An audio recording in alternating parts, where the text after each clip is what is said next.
बच्चों arithmetic progression का बेटा एक बहुत ही इंपॉर्टेंट क्वेश्चन करेंगे जो कि बेटा आपके लिए बोर्ड के लिए बहुत ज़्यादा इंपॉर्टेंट है। देखते हैं क्वेश्चन में क्या बोला गया। क्वेश्चन आपसे कह रहा है if the mth term of an AP is 1/n। mth term कितना दिया हुआ है 1/n दिया हुआ है एंड nth टर्म कितना दिया हुआ है 1/m दिया हुआ है। देन शो दैट, तो आपको शो करना है m nth टर्म की वैल्यू कितनी होनी चाहिए 1 होनी चाहिए।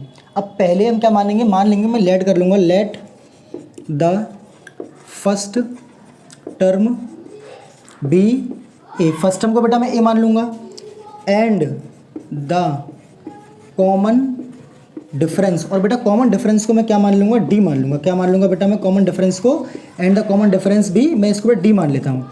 देन अब अकॉर्डिंग टू द क्वेश्चन, अब क्वेश्चन के अकॉर्डिंग देखते हैं। क्वेश्चन में बोला गया है कि इसका जो mth टर्म है वो कितना दिया है बेटा 1/n दिया हुआ है।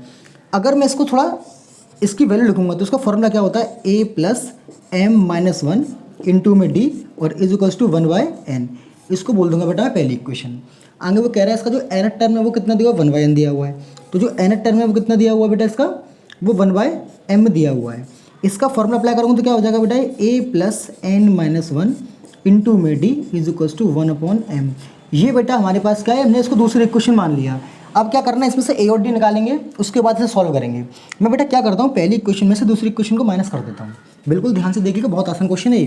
देखो पहली इक्वेशन में से दूसरी को माइनस कीजिए। ये क्या लिखा हुआ है a plus m minus 1 into में d is equals to 1/n। ये लिखा हुआ है a plus n minus 1 into में d is equals to 1/m। मैं माइनस कर लेता हूँ, बड़ा ध्यान से देखिएगा। ये माइनस हो जाएगा, यहाँ माइनस हो जाएगा और यहाँ माइनस हो जाएगा, a से कट जाएगा। अब जरा ध्यान से देखिए m माइनस 1 इंटू में d minus n minus 1 into में d is equals to 1/n minus का 1/m हो जाएगा बेटा। ये d कॉमन आएगा पूरे में से, अंदर बचेगा m माइनस 1, माइनस को अंदर भेजेंगे तो माइनस n प्लस 1 हो जाएगा। ये इज इक्वल्स टू एलसीएम ले लेंगे तो यहाँ पर हो जाएगा mn और ऊपर क्या हो जाएगा बेटा आपका m माइनस n। माइनस 1 से प्लस 1 कट जाएगा तो d कितना बचेगा बेटा आपके पास m minus n is equals to कितना हो जाएगा ये m minus n upon mn।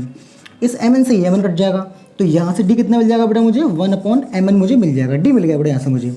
अब मैं इस d की वैल्यू को पुट करूँगा बेटा या तो इसमें या इसमें। मैं क्या करता हूँ इस d की वैल्यू को यहाँ पुट कर लेता हूँ तो कितना हो जाएगा देखिए a plus m minus 1 d कितना बेटा ये 1/mn। 1/mn is equals to 1/n कितना हो जाएगा 1a प्लस, इसको अगर मल्टीप्लाई करेंगे तो m से m कट जाएगा 1/n minus 1/mn is equals to 1/n। 1/mn से 1/n कट गया, इसको इधर भेज देंगे तो a कितना मिल जाएगा मुझे 1/mn। तो a मिल चुका है, d मिल चुका है। अब मैं इस a p का कोई भी टर्म निकाल सकता हूँ।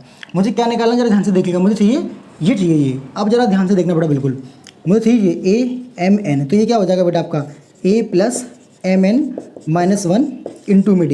ये तो बेटा हो जाएगा। अब बिल्कुल ध्यान से देखिएगा a कितना है 1/mn plus mn minus 1 d कितना है 1/mn।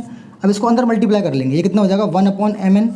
इसको जब मैं इससे मल्टीप्लाई करूँ कट जाएगा ये तो प्लस 1, और इसको मल्टीप्लाई करूँगा तो माइनस का 1/mn, माइनस का प्लस से कट जाएगा तो कितना बचा 1। और देखो आपको यही शो करना था कि इसकी जो वैल्यू आएगी, जो m nth टर्म जो होगा उसकी वैल्यू क्या आनी चाहिए 1 आनी चाहिए। देखो हमने प्रूव कर दिया, इसकी वैल्यू किसके बराबर आ गई 1 के बराबर आ गई। तो बेटा इस तरीके से क्वेश्चन आपका बहुत ईजिली सॉल्व हो जाएगा, बस आपको सही कॉन्सेप्ट पता होना चाहिए।